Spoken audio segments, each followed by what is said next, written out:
మన హీరో తనకి ప్రపోజ్ చేయాలనుకుంటాడు. కానీ అంతకుముందే తనకి పెళ్ళైన విషయం చెప్పాలి అనుకుంటాడు.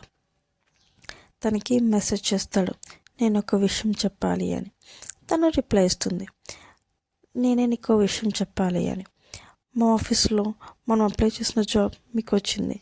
ఇప్పటి నుంచి మీరు కూడా నా ఆఫీస్లో నాతో పాటే జాబ్ చేయొచ్చు అని ఉంటుంది. ఇద్దరు చాలా హ్యాపీగా ఫీల్ అవుతారు. ఈలోగా మన హీరో తన వైఫ్కి ఆఫీషియలీ డివోర్స్ నోటీస్ పంపిస్తాడు. తను యాక్సెప్ట్ చేస్తుంది. బట్ ఫ్యామిలీలో అస్సలు హ్యాపీగా ఉండరు. అస్సలు హ్యాపీగా ఉండరు. ఇవేమీ పట్టించుకోకుండా మన హీరో ఫారెన్ వెళ్ళడానికి రెడీ అయిపోతాడు. వెళ్ళే రోజు రానే వస్తుంది. ఫ్లైట్ ఎక్కుతాడు. మైండ్లో చాలా ఆలోచనలు. ఇన్ని డేస్ మేము ఎలా ఉంటామో చూసుకోలేదు. తనకి నా రియల్ నేమ్ కూడా తెలియదు. ఇప్పుడు నేను వెళ్ళి ఇవన్నీ ఎక్స్ప్లెయిన్ చేస్తే తను ఎలా ఫీల్ అవుతుంది అని ఆలోచిస్తూ ఉంటాడు. కానీ చెప్పాలి, ఎలాగైనా చెప్పాలి అనుకుంటాడు. యుఎస్ఏలో దిగుతాడు. తనకి ఫోన్ చేస్తాడు. ఆమె నేను ఒక కాఫీ షాప్లో ఉన్నాను అని చెప్తుంది. మన హీరో వెళ్తాడు.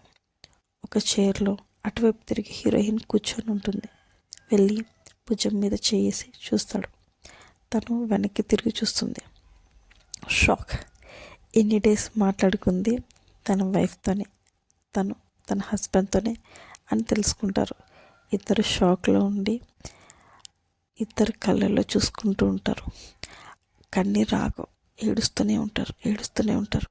బట్ మనసులో ఇద్దరికి ఒకరంటే ఒకరు చాలా ప్రేమ. తెలియని వ్యక్తులుగా పరిచయమైన వాళ్ళు నిజం తెలుసుకొని ఇంకా దగ్గరయ్యారు.